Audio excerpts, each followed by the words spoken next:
Então, eu trabalho na Inglaterra, em Cambridge, onde está a Universidade de Cambridge. Eu fiz meu trabalho de PhD lá. Mas eu trabalho no Sanger Institute, que está a uns 20 minutos de Cambridge. Está numa reserva natural aqui, tem um laguinho. E meu prédio é esse daqui, meu laboratório está por aqui. O Sanger Institute foi criado para fazer o projeto do genoma humano. E isso era uma parceria dos governos europeus com o governo americano também, que queriam fazer a sequência do genoma humano. Então isso começou no final dos anos 80, perto de 1990, e demorou o Sanger Institute 10 anos para sequenciar o genoma humano inteiro, que são 3 bilhões de bases, 3 bilhões de letras. Para 2008, o Sanger já podia fazer 100 milhões de letras por dia, então um genoma por mês. Agora a gente tem a capacidade de sequenciar 2 genomas por dia. Então, para isso, precisa muito sequenciador e precisa muito computador. O Sanger já, depois que acabou com o genoma humano, eles viram que a missão deles agora era entender o papel da genética na saúde e na doença. Então, como o professor Sérgio falou, o Sanger é um instituto do Wellcome Trust. O Wellcome Trust é um órgão não governamental que foi criado por Sir Henry Wellcome, que ele, junto com Silas Burrow, começou uma das primeiras farmacêuticas na história. Depois, quando o Silas Burrow morreu, o nome mudou para Wellcome Foundation, e foi uma das primeiras farmacêuticas em contratar cientistas para desenvolver tecnologia para medicamentos. Foi a primeira que teve esse Research and Development. Em 1936, o Sir Wellcome morreu, deixou o dinheiro tudo para formar esse Wellcome Trust. E já para 1995, o Wellcome Trust achou que não era bom ter uma área comercial e que era só para ser um órgão que vai financiar pesquisa. Então, vendendo a Wellcome, a farmacêutica, o Trust tem bastante dinheiro com isso. E a missão do Wellcome é justamente financiar pesquisa na área biomédica. Na Inglaterra e na Europa é o principal financiador de pesquisa biomédica, e no mundo inteiro é o segundo, depois do Bill and Melinda Gates Foundation. Então, lá no Sanger, a nossa equipe estuda olfato. Vou falar um pouco das coisas mais gerais que a gente está usando, mas também a área essa nova de biomarcadores. Então, o olfato tem que detectar milhões de moléculas de cheiro de uma forma que seja específica e eficiente. Então, para isso, ele tem muitos receptores aqui, que tem os neurônios olfativos, e esses neurônios expressam um receptor só, cada neurônio, e depois vai comunicar com o bulbo olfativo, e daí a informação vai para o córtex do cérebro, mas também com partes límbicas do cérebro. E a maioria dos animais também tem o poder de detectar feromônios. Os feromônios já têm um pathway diferente, tem um tipo de receptor diferente também aqui no órgão glomerulonasal, que vai para outra parte do bulbo olfativo, mas esse não passa pelo córtex, vai direto para o sistema límbico, para o hipotálamo. E o feromônio, a definição mais laxa, é um componente que um indivíduo de uma espécie cheira, e esse vai desencadear um comportamento específico. Então, todos os animais cuidam dos seus filhotes do mesmo jeito, que não é uma coisa aprendida. Todos vão atacar do mesmo jeito, vão sair correndo do predador do mesmo jeito. Então, a maioria desses comportamentos são através dos feromônios. Então, só vou mostrar um vídeo aqui do tipo das coisas que a gente faz na área de feromônios. E você um teste que se chama residente intruso. Então, você tem um macho, tem que ser macho, residente, e na hora que você colocar um intruso macho também, o que ele vai fazer invariavelmente, lutar, né? Até vai ser a luta, a agressão, até se estabelecer esse ranking social, né, de dominância. Mas a gente tem um modelo que os neurônios que detectam feromônios não estão funcionando bem, então não está detectando os feromônios. Então você tem um macho transgênico, coloca um macho intruso e em lugar de atacar, vai querer copular. Então, ele está cheirando, está vendo que é alguém estranho, mas não está detectando esse feromônio que vai facilitar a agressão, senão que vai querer, está achando que é uma mulher, é uma fêmea. Gabriel, os dois são transgênicos? Não, só o residente.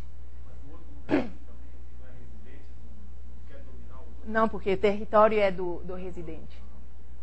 Então, ele está estranhando o lugar, só espera a resposta do residente.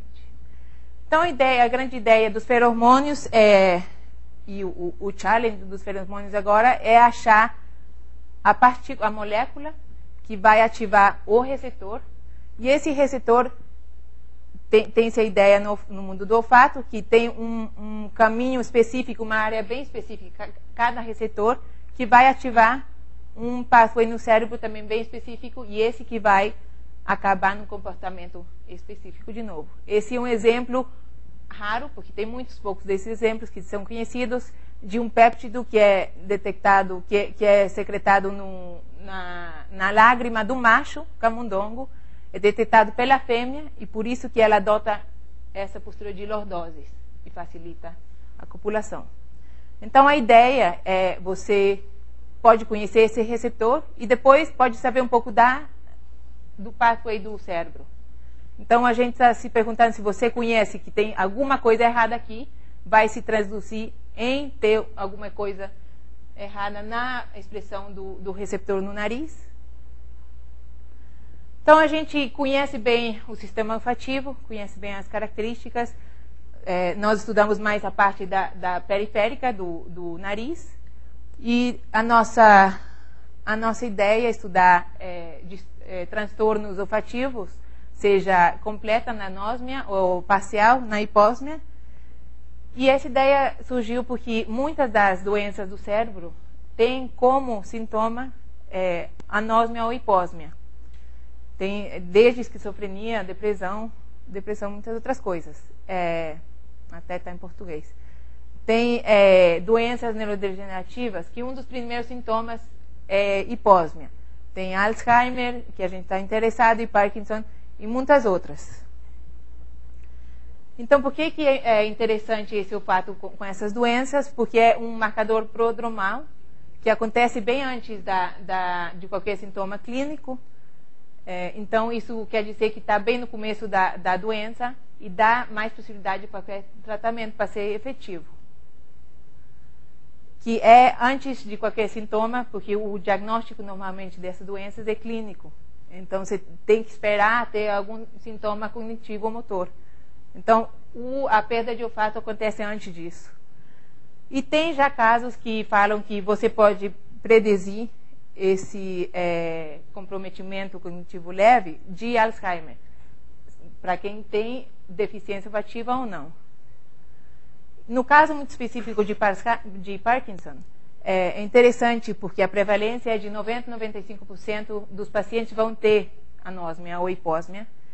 E isso acontece no mínimo 2 anos antes de qualquer sintoma motor e pode acontecer até 10 anos antes. Um estudo tem essa iniciativa de Parkinson Progression Marketing Initiative, que é uma iniciativa americana, não foi financiamento, mas uma coisa global, que estão querendo ver justamente isso, marcadores, especialmente para diagnóstico. E eles, depois de tentar muitas coisas, voltaram para o olfato. Então, eles fizeram um estudo de pacientes que eram anósmicos idiopáticos. Depois de 4 anos, 40% deles vão ter sintoma de Parkinson. Então, a gente está à procura de biomarcadores. Biomarcador é qualquer coisa que vai te falar da presença de uma doença ou do estado fisiológico do organismo. Tem 4 tipos, fundamentalmente, tem 4 tipos de biomarcadores. Tem o diagnóstico, que fala se a doença está presente, e um desses casos é o PSA, que para diagnosticar câncer de próstata. Também tem o prognóstico, que vai falar a etapa da doença. E o exemplo disso é o PET no Alzheimer. Tem o preditivo, que vai falar se o paciente vai responder bem ao tratamento ou não. E esse é o caso do câncer de mama, que é HER2 positive. E esses casos vão responder bem ao tratamento com Herceptin.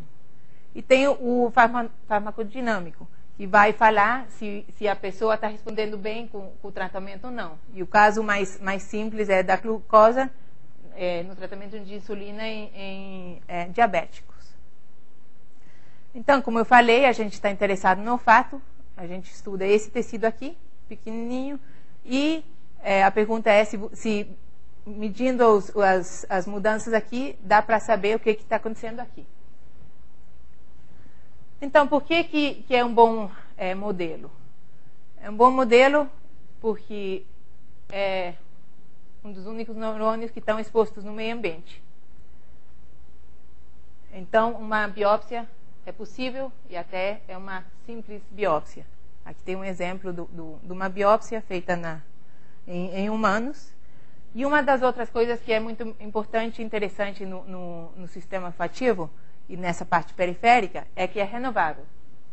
Os neurônios vão se renovar a cada 2 a 4 semanas. Então, se você tira uma amostra, não tem consequência.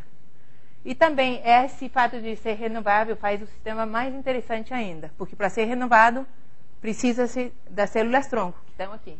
Tem células-tronco e também tem essas células que se chamam enchyting cells, que são como uma Schwann cells, que vão facilitar o desenvolvimento do axônio.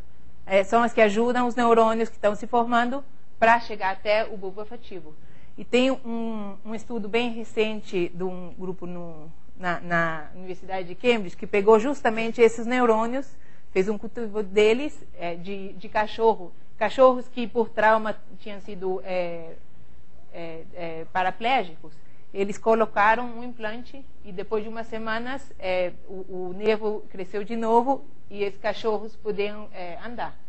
Então, não é só um bom lugar para procurar biomarcadores, mas também é um bom modelo para procurar também um remédio, uma solução para o problema. Então, por isso que a gente está procurando biomarcadores aqui. Então, tem muita informação que fala que o nariz fala com o cérebro. Tem medicamento que você coloca no nariz, como a oxitocina, que é para ser ação no cérebro, no sistema nervoso central. E aqui só vou mostrar um exemplo bem gráfico de um estudo também bem recente, que esse é até um grupo mexicano, que esse é o epitélio nasal, aqui é o bulbo olfativo, e esse é um camundongo que tem um marcador transgênico para um tipo específico de receptor. Então, eles treinaram esses camundongos a responder, a lembrar um cheiro específico, e viram que todos os neurônios vão chegar no mesmo glomérulo do bulbo olfativo. Eles depois mataram esses neurônios no epitélio. Depois de 5 dias, aqui já não tem corpos neuronais, só os axomas que ainda estão aí. Depois de 10 dias, a mesma coisa. Já para 25 dias, estão começando a sair os corpos aqui dos neurônios. E para 45 dias, eles viram que já tem quase todos e que, surpreendentemente, vão exatamente para o mesmo glomérulo, para o mesmo lugar. E esses camundongos, depois de ter matado os neurônios, eles ainda lembravam o cheiro. Então, quer dizer, a nariz está falando diretamente com o cérebro e é uma comunicação específica. E agora a gente quer ver o lado inverso. Se o cérebro está falando com o nariz. E esse é o que a gente está querendo responder. Também no laboratório tem um projeto de PhD de uma garota que ela está fazendo um estudo de como o meio ambiente está mudando a expressão dos receptores nesses neurônios. Então a gente já está fazendo dos dois lados. Então, tem menos exemplos que falam da comunicação do cérebro para o nariz. Vou mostrar aqui um que também é gráfico, que dá para dar uma ideia de que isso é possível. Esses são ratos que, logo depois de nascer, eles tiraram o bulbo olfativo completamente, uma bulbectomia, e viram que depois de umas semanas esses ratos conseguiam cheirar. E aí, quando foram ver o cérebro, viram que o córtex cresceu e tomou conta do espaço do bulbo. E que os neurônios do epitélio nasal estavam fazendo conexões aqui. Então, é um sistema muito plástico. Um sistema muito plástico que a gente vai utilizar aí essa plasticidade para conhecer, para ver se é, em verdade, uma janela para o cérebro. Então, a gente começou um estudo que era, a gente fala proof of principle, só uma coisa de exploração para ver se é verdade que a gente pode medir as mudanças do cérebro no nariz.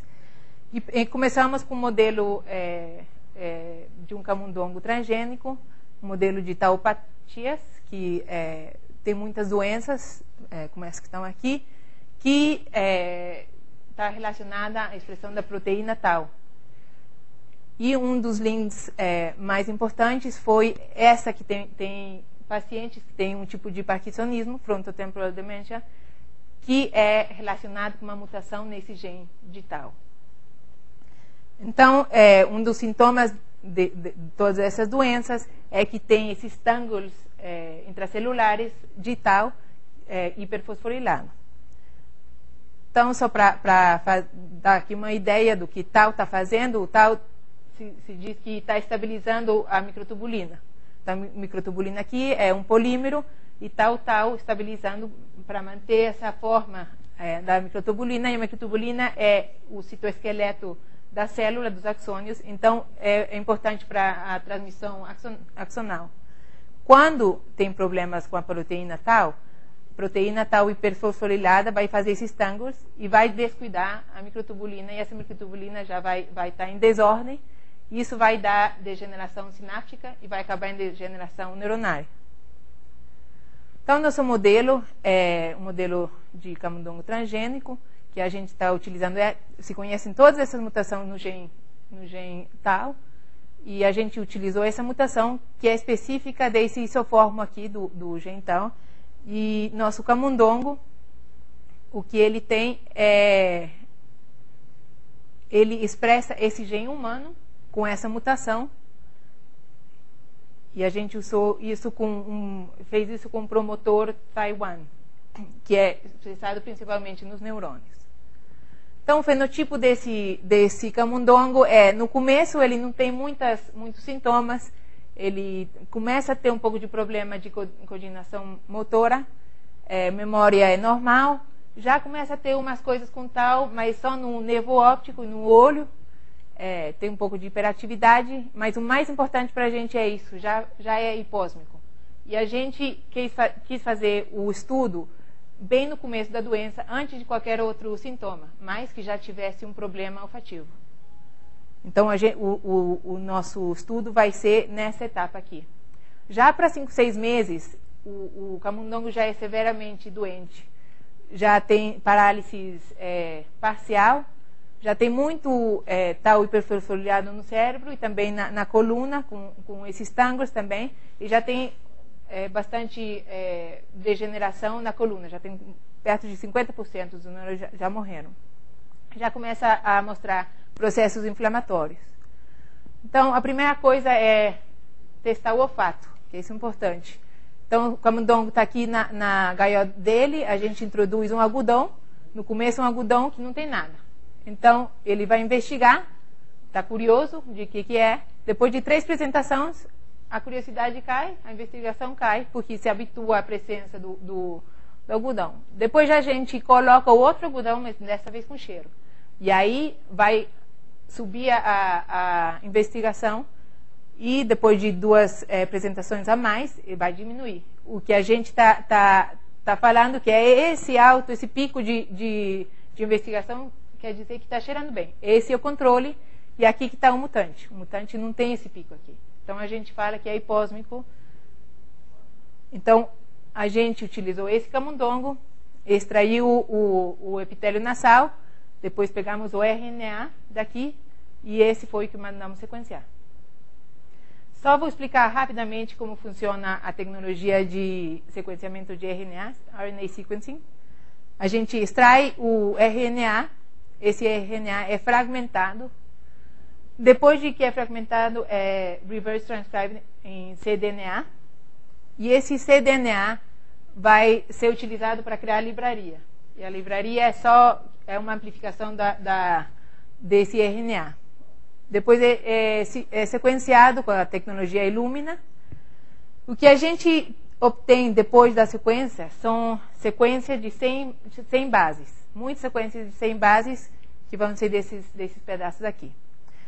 Tem bastante controle de qualidade dessas sequências. A gente chama essa sequência de reads. Depois, daqui para frente, é muita bioinformática. O que a gente faz todos esses reads vão ser alinhados e mapeados para o genoma. Então, a grande vantagem dessa tecnologia é que você não é hypothesis-based, que você está testando tal, você está testando amiloide, alguma coisa específica. Você está testando todo o gene que existe, mesmo os que são predecidos, que não se sabe nada. Então, aqui um exemplo, tem os reads, que estão no exon do gene. Então, o que faz é contar cada read e normalizar. A normalização depende do comprimento do gene e também do número total de reads que a gente conseguiu por amostra. Então, a gente usa essa unidade aqui, que é fragments per kilobase of gene per million reads. Esse FPKM que a gente usa, que eu vou falar um pouco. Então, só para dar uma ideia, a gente tem um RNA. Então, esses reads aqui que são alinhados, os reads, como eu falei, são sequências de letras, de 100 letras. No caso, pode ser de 75, a gente utiliza de 100. Tipo de coisa que a gente vê, aqui está a referência, aqui está o cromossoma, esse é o gene, no caso que a gente está mostrando aqui. Tem os exons aqui, e aqui está a acumulação dos reads. Então, nesse caso, por exemplo, um caso de um grupo controle com um grupo experimental. Então, você vê que esse grupo está expressando mais esse gene do que esse. Então, essa diferença de expressão que a gente vai utilizar. Só para dar uma ideia, o volume de informação que a gente obtém, a gente sequenciou três controles, 3 mutantes, e a gente conseguiu 70 milhões de reads, 70 milhões dessas sequências de 100 bases. Depois alinhamos esses reads para o genoma e conseguimos alinhar 90% delas. Até agora, essa é uma coisa que muda muito, até agora a referência do camundongo está em 37 mil genes, mas isso muda a cada mês. E depois a gente testou a expressão desses genes e a gente viu que tem 17 mil genes expressados nesse tecido. E desses genes que são expressados, a gente viu que tem 1.600 que são expressados diferentemente entre o controle com o mutante. Então, a gente tem 1.600 genes para trabalhar. Muita coisa. Então, no começo, tem que ver a distribuição dos genes. E a distribuição, aqui está o FPKM, aqui é a densidade de distribuição, que não muda muito entre o tal e o mutante. Então, essa é boa notícia.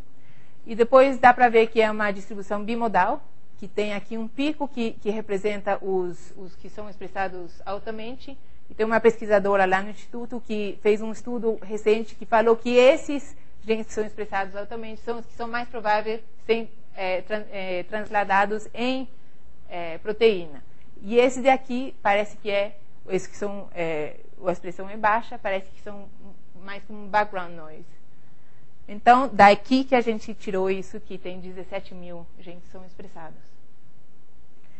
Então, o tipo de gráfica que a gente usa com esse volume de informação, aqui é a expressão, aqui são genes que são altamente expressados, aqui são genes que são muito baixos.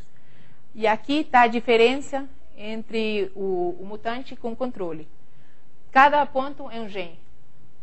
E esses vermelhos são genes que são diferentes entre um e outro. Os que estão em cima é porque tal é maior, está mais sobreexpressado e subexpressado aqui. Então, a primeira coisa é ver o nosso gene humano, se está aqui. Então, tudo bem, está aqui, está mais alto, e a gente dá para medir. Então, a coisa parece que está bem. Depois, o que se faz muito na genômica é você pega todos esses pontinhos vermelhos, você pega e a pergunta é que tipo de função que esse gene está fazendo. Então, você faz um estudo que se chama de Functional Term Enrichment ou Gene Enrichment. Que tipo de função que esse gene está fazendo. E a gente descobriu coisas que é só para estar seguro que a gente está fazendo bem as coisas, que tem processo de microtubulina, então parece bem, de desenvolvimento neuronal, parece é possível, de sistemas neurológicos, de percepção, de olfato, porque tem muitos receptores que são expressados diferentemente, que é outra coisa que a gente está interessado. Mas também tem coisas interessantes, que tem que ver com o sistema vasculatório e circulatório. E já tem vários artigos que mostram em Parkinson que um dos primeiros sintomas são problemas no coração e também que tem marcadores do sistema circulatório em Alzheimer, na etapa temprana. E também tem, no mesmo tipo de Gene Ontology, tem os pathways e fala a mesma coisa. A mesma coisa do coração, do sistema circulatório. E tem essa coisa aqui também de lúpus. E lúpus que é uma doença autoimune. Também tem indicação que Alzheimer tem mudanças no sistema complementar imune. Então, a gente já está pegando isso. Huntington é um tipo de tauopatia. Então, parece que a gente está conseguindo coisas interessantes e coisas que tem que esperadas. Esses são só exemplos dos artigos que já estão saindo, que concordam com nossos resultados. Então, o primeiro que a gente fez é ver por exemplo, esses genes que estão relacionados com a microtubulina. Aqui não dá para ver muito bem, mas são esses azuis aqui. Dá para ver que tem uns que estão em cima, outros que estão embaixo, mas todos estão bem perto do zero. Então, a gente está pensando que isso quer dizer que está no começo da doença. Então, a gente tem a ideia que é possível que a gente pode pegar um grupo desses genes e testar e ver se dá para usar para fazer um biomarcador prognóstico, para ver se dá para medir o avanço da doença com essas coisas. Mas também tem essas outras coisas do sistema circulatório, que as mudanças são maiores. Então, a gente, para um biomarcador diagnóstico, é melhor ter uma coisa que seja mais diferente e que seja mais confiável de ser medida. Então, também tem esse outro tipo de gene. Então, a ideia era pegar um biomarcador de tipo diagnóstico, especialmente que possa ser medido nessa etapa bem no começo da doença. Para ter um biomarcador, o biomarcador tem que ser confiável, sensitivo, que dá para medir facilmente, e específico. Específico ainda a gente não pode saber nada, porque tem que fazer muito teste com muitas doenças diferentes para ver se é específico. Dessas outras duas coisas, a gente pode ter uma ideia.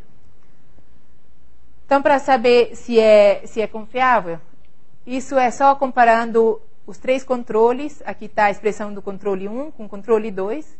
E se cada expressão não depende do indivíduo, vai ter essa linha aqui assim, na diagonal. Então, a gente não quer esses pontos que estão bem longe, porque são coisas que mudam muito com a pessoa, ou nesse caso, com o camundongo. Então, a gente não quer isso. É interessante, mas não nesse caso. E aqui, dos mutantes, é a mesma coisa. Mas, por exemplo, se você ver aqui, essa linha, tem muitos que vai nessa linha, mas tem outros que estão desviados da diagonal de relação 1 a 1. E isso pode ser que a penetração da doença é diferente num animal que no outro. Então, o que a gente é filtrar todos esses genes, e a gente quer um tipo de gene que a desviação estándar não seja muito grande, que não seja muito diferente à média. Então, a gente deu um fator de 1,3, e com isso, de 1.600, estamos com 1.500. Não é ótimo, mas é melhor. Depois, queremos que seja sensitivo, que dê para medir facilmente. Então, a gente quer uma diferença de pelo menos 2 vezes para cima ou para baixo. E aí já dá para pegar 91 genes que são upregulated e 92 que são downregulated. E só vou mostrar um dos exemplos que a gente já tem desses, que estamos conferindo e testando. Tem genes que esse é submaxillary gland, androgen-related protein, que é interessante porque está muito baixo no controle, mas já está mais alto no mutante, mas como a diferença entre os mutantes é muito grande, também não é muito confiável. É interessante, mas é difícil. E aqui tem outro gene que se conhece pouco, que tem que ver com produção de proteínas, mas é interessante porque é bem constante no controle e aumenta muito no mutante. E a gente tem estudos que estamos mudando o ambiente, como foi ali no começo, estamos mudando o ambiente, também estamos mudando a genética dos várias cepas de camundongo. Então, queremos uma coisa que não muda com essas coisas. Porque em pessoas não podemos controlar a genética nem a experiência. Então, a gente está procurando esse tipo de genes aqui, que se sabe pouco, mas que a diferença é consistente e constante. Então, já para fechar, as conclusões é uma que a gente deu para ver que tem genes que são expressados diferencialmente entre os controles contra os mutantes. E estamos achando bons candidatos, que a gente acha que vai dar para achar candidatos de biomarcadores de progressão, também como candidato de marcadores de diagnóstico. Então, a ideia principal do estudo era ver se era um proof of principle, então parece que é. Que a gente pode medir as mudanças no epitélio nasal para saber o que está acontecendo no cérebro. E uma coisa que a gente já sabia, mas deu para conferir, que essa tecnologia é uma tecnologia muito poderosa justamente para achar biomarcadores que, de outra forma, a gente nem teria curiosidade, nem ideia de testar. E o que vamos fazer, primeiro validar esses dados, ver que é reproduzível, ver que é confiável, que podemos medir com outras tecnologias, com PCR, RT-PCR, que é específico, é uma coisa importante, então temos que testar específico da etapa da doença e específico da doença especial. E depois vamos ter que mudar de tecnologia, porque é muito bom para exploração, mas já para a clínica é muito caro. Então vamos ter que testar tecnologias diferentes. A ideia é já depois transladar para a parte clínica.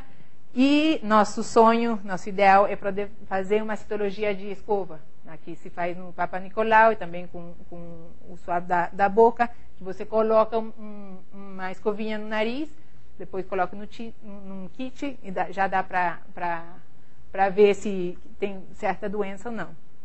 Agora só me falta agradecer o time, que é meu chefe, Darren Logan, os estudantes, laboratório e o técnico, também o time de sequenciamento no sangue, que é importante, é um grande time, e nossos colaboradores no Center for Brain Repair, na Universidade de Cambridge, a Maria Grazia Spilantini, ela foi a que estudou essa mutação digital e foi a que criou o camundongo, e a Sejong foi a que fez todo o fenotipo inicial do camundongo. Muito obrigada.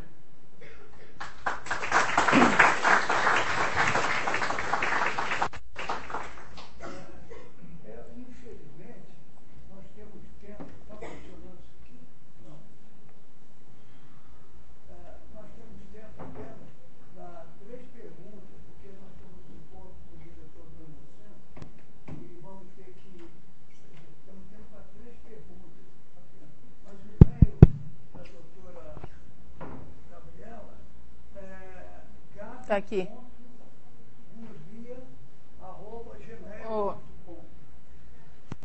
Está no começo, tem 2. Gabriela, eu tenho um comentário e uma pergunta, né? Eu quando vim para esse campus, isso foi em 81, o pessoal de biologia molecular procurava muito os físicos, né? Porque o pessoal da física dominava e domina ainda técnicas de resolução a nível molecular, né? Então, eu trabalho com espectroscopia de ressonância de espinho eletrônico. O pessoal da hematologia procurava a gente para ver como é que estava a estrutura da molécula, enfim, estudos de biofísica molecular. Aí apareceu a genômica, né? E toda vez que eu vejo uma apresentação de genômica, eu vejo o quão distante a gente ficou, né? Nós paramos de ser procurados pelo pessoal da área biológica, porque você sequencia, você sabe onde está a mutação, o seu problema está resolvido, né?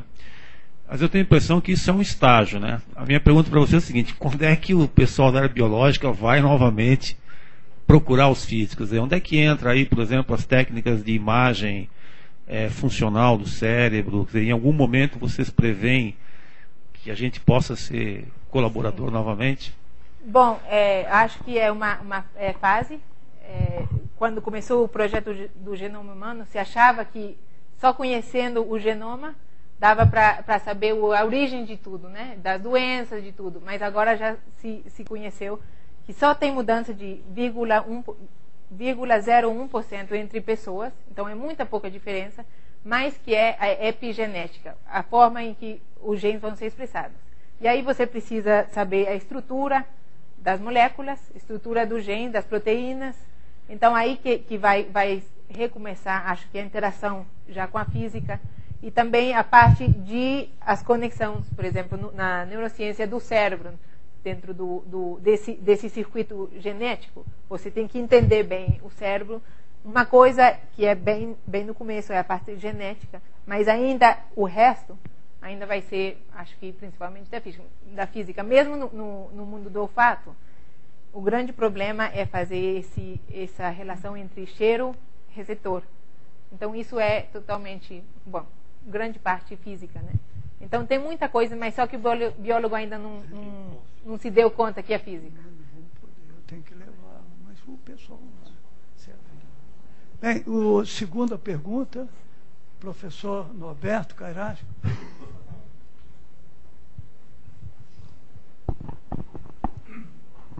Obrigado, Gabriela.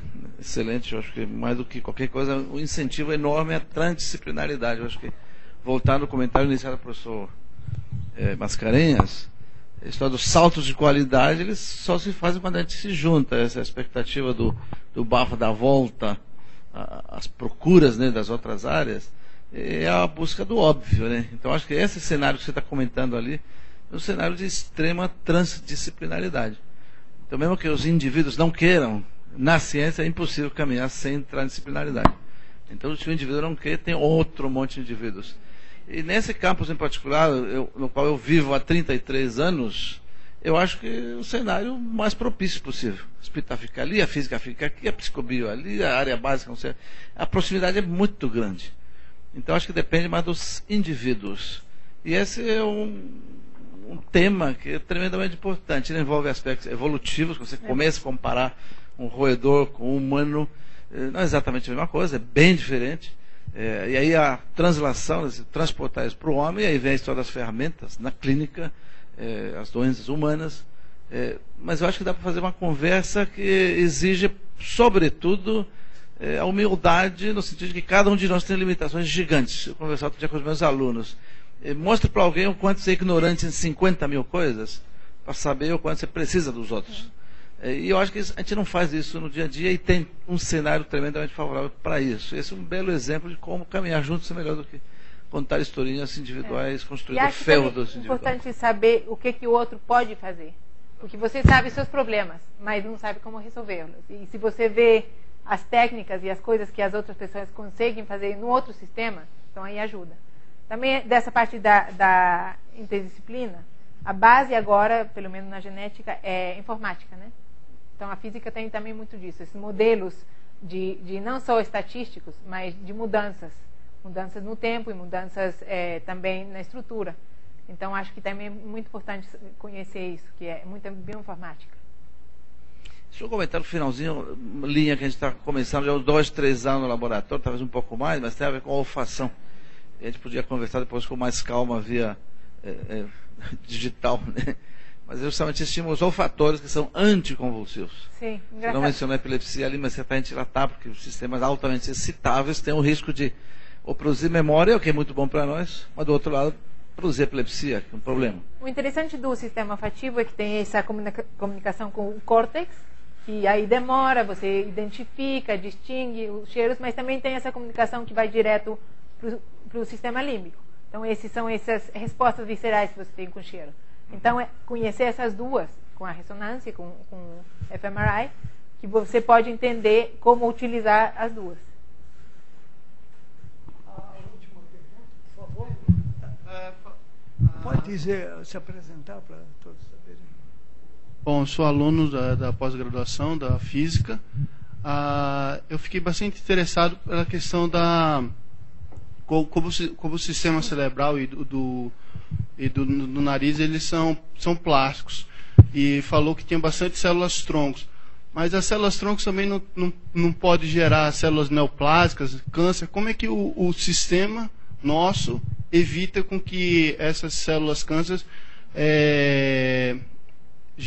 ou essas células troncos gerem células neoplásicas? E uma questão que eu não entendi, por que só usou 3 ratos para controle 3, por que não fez uma população maior? É questão do sequenciamento, mas não fazem 2 sequenciamentos humanos por dia? Sim, o fato de o N ser pequeno é a grande vantagem da tecnologia. É tão sensível que você não precisa fazer ter um N muito grande. Com 3, você pode ter uma coisa que seja estatisticamente diferente. Então, é tão poderosa que você pode saber a tecnologia que o kit que você usou para fazer a extração do RNA. Então, você pode sequenciar uma profundidade impressionante. Então, aí você não precisa um N muito grande. E agora, o fato da proliferação celular com câncer. Bom, tem poucos casos de câncer no nariz, mas tem casos de câncer. E também acho que não tem muita possibilidade de metástases no sistema olfativo. Mas não sei a prevalência. Bem, eu agradeço muito a todos. E eu queria dizer que o professor Baffa ainda organizou um pequeno café para os presentes. Nós, infelizmente, não vamos poder ficar, mas queria agradecer mais uma vez ao CIP, ao IA, ao professor Baffa e à equipe toda dele aqui. Muito grato. Então, está encerrada a sessão. Parabéns.